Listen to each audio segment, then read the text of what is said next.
morning, everybody. This is our astrology weather forecast for the 28th of December, 2024. And we still have the moon cruising through Sagittarius, which has us looking forward, looking toward rather than behind.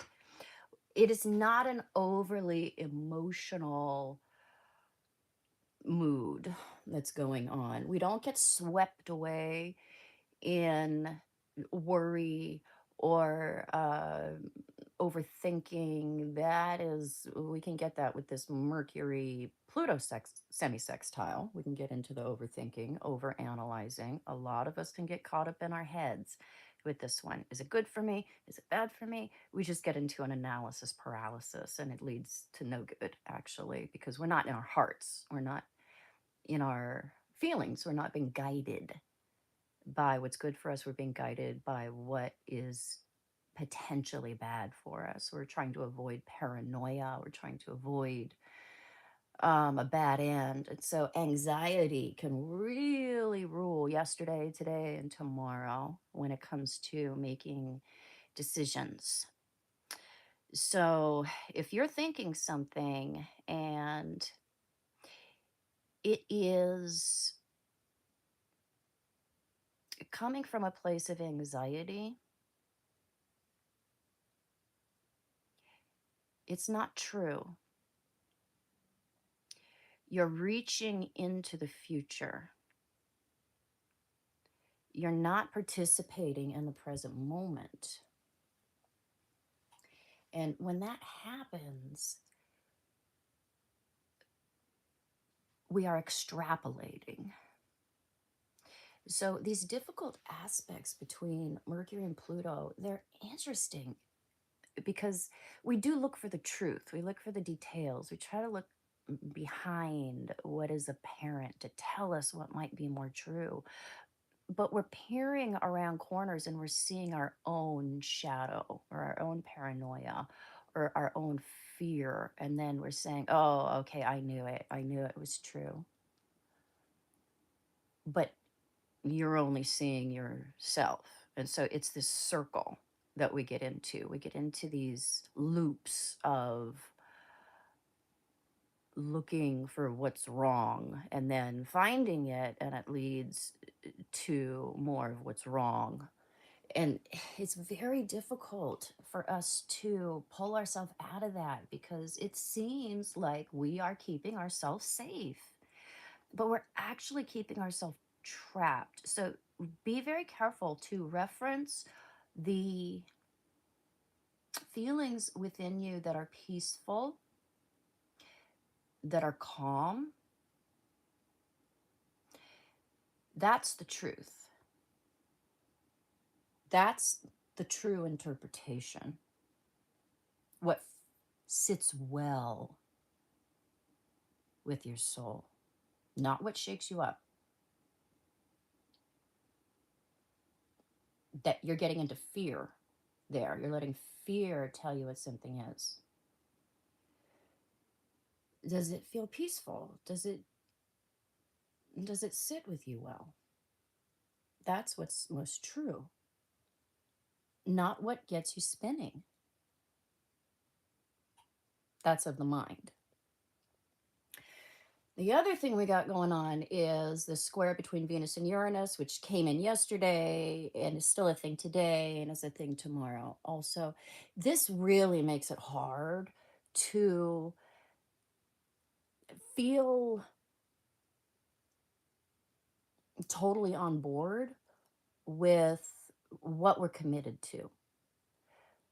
We look at options. We get really, really concerned with what we might be leaving out, what is unexperimented with, what, hasn't been tried.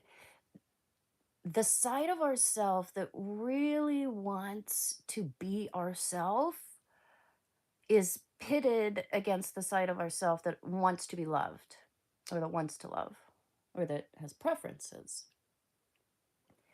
So we can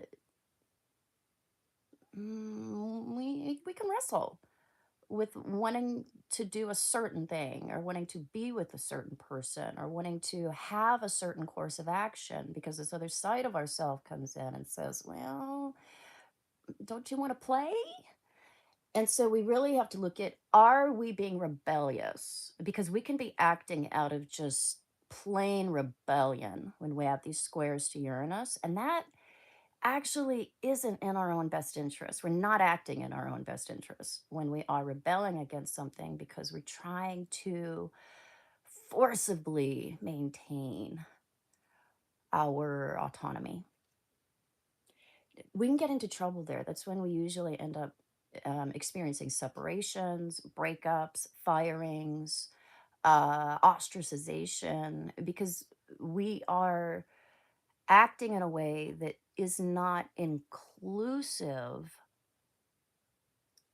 of the choices we've made that can be good for us in terms of maturing.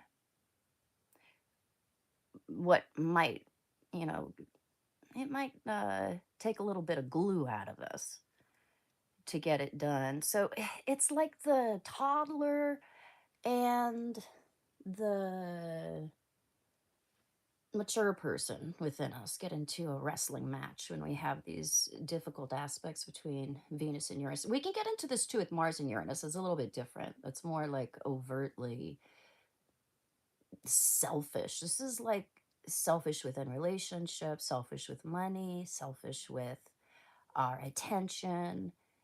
And for some of us, that can be a good thing because maybe it is good for us to learn some lessons about making sure that we aren't engulfed, making sure that we do keep our good boundaries. But the conflict is between closeness and safety and autonomy and independence.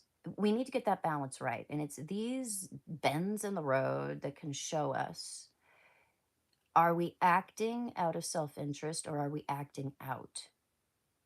If we're acting out, that's where we get those consequences where we may not be able to reclaim the closeness or the safety because unconsciously we found a way to rebel against it. So, is it rebellion that you're acting out of, or is it really, is it self love? If you don't know the difference, these are the days that can help us to better pinpoint what it really looks like to make hard choices that really are as a result of understanding what we want. This is Venus, our values, really understanding what we want and making sure that we act in ways where we show up to claim that. Or are we unaware of what we want? Maybe we're scattered. Maybe we don't know ourselves very well. And then we're acting out of rebellion so that we can leave room, we can leave options open in case we do discover what we want. We're dealing with a maturity problem there. And if that's what we're experiencing, if we aren't choosing safety and making good choices to balance that with autonomy, then we need to look at how can we better mix safety, security, what we want, commitment with getting to be ourselves, getting to grow in ways that really contribute to our individual enlightenment.